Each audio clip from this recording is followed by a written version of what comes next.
Welcome back to our pre-budget special, What the World Wants from India. Joining me now is Brian Jacobsen, Senior Investment Strategist with Allspring Global Investments. Now, Allspring has an emerging market equity fund which has 12% of its funds in India, with Reliance Industries and HDFC Bank ranking in their top 10 holdings. Brian himself heads the multi-asset team at Allspring. So, Brian, thank you for joining. And before I come to India and to the upcoming budget, what's your global pecking order in terms of asset classes, and what's the pecking order between developed markets and emerging markets? So here at Allspring on my multi-asset team, we actually are coming into 2023 with a fairly balanced mix between equities and bonds. So if you think about 2022, everything seemed to sell off together.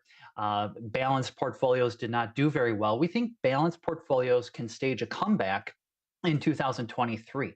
But when we're thinking about within the equity portion of the portfolio, we're actually very bullish on emerging markets relative to, say, US markets. We think there are opportunities in the United States, mostly in the small cap value and large cap growth areas. But we're a little bit more excited about the valuation opportunities and the improving fundamentals in emerging markets. Oh, that's good to hear. So now where is India in the pecking order in emerging markets? Yeah, and so when we look at the broad spectrum of emerging markets, right, you have to look at it country by country. And India did very well over the last few months and even over the last year, especially compared to an area like, say, China. Now, looking forward, we do think that there is some good momentum in India. There's a lot of concern that, say, valuations are elevated in India relative to other areas like China. However, we think those valuations can be justified on the basis of the strong economic momentum that we see in India. And we're just hopeful that that momentum can continue to carry forward. Okay, now let me come to the budget. How crucial is the budget for the Indian economy? What will you look for in the budget? Yes, so I always love looking at the budget because it really sets the policy priorities for the government for not just the next year, but even the longer term policies. Going into the budget, there is a lot of expectation that we're going to see some structural reforms, some improvement as far as investment in, say, clean energy, manufacturing, improving labor market conditions, infrastructure investment in general. And so there's already a lot of expectation that we're going to see this type of investment in what will hopefully benefit India over the long term with growth. And that could then confirm the idea that India will continue to be one of the top growers in the emerging markets, not only for the next year, but even over the next multiple years. Okay, got that. But how important is the fiscal deficit number itself?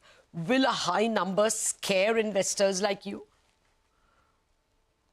When we're thinking about this as far as the fiscal deficit, as long as the deficit is for good reason, if you think about the government spending, if it's an actual investment in the future, that's not all that bad. So the deficit on its own doesn't matter as much as the quality of the spending that the deficit is helping to fund.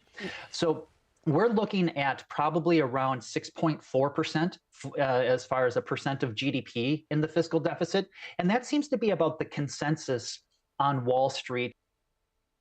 Yeah, I agree. 6.4 is for FY23, the current year, of course.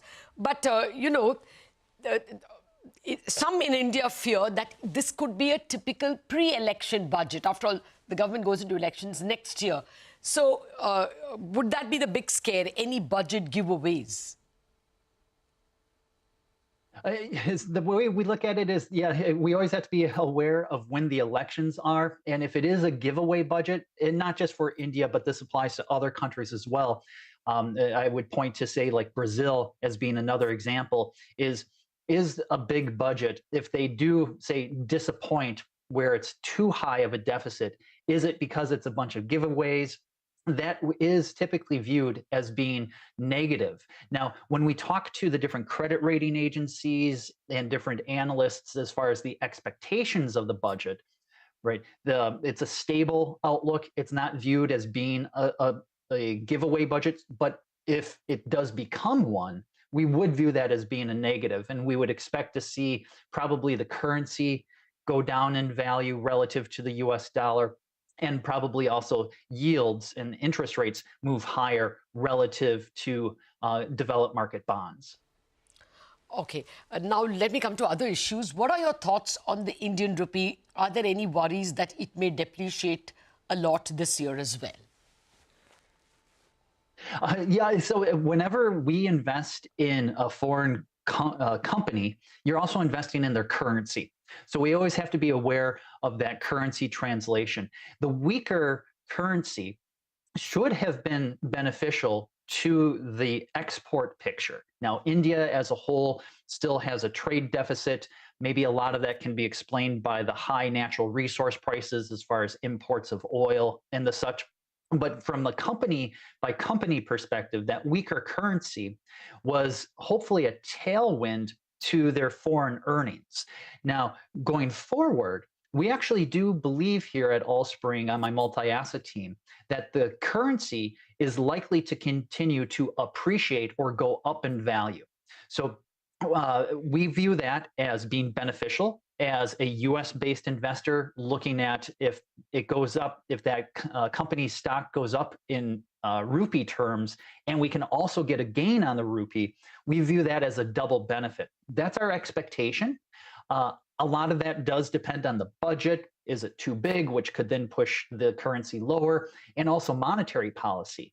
Monetary policy to us looks like it's been very prudent, that they're getting close to the end of needing to hike rates because inflation has come down. So we actually have a positive outlook on the rupee for 2023. Okay, well, actually, that is the consensus of the street. The rupee actually has appreciated even over the last couple of weeks, and people see it going even towards 80 or 79 by the end of the year. Okay, now your favorite sectors in India, Brian. Yeah, so when we look at from a sector perspective, we work with some really talented portfolio managers.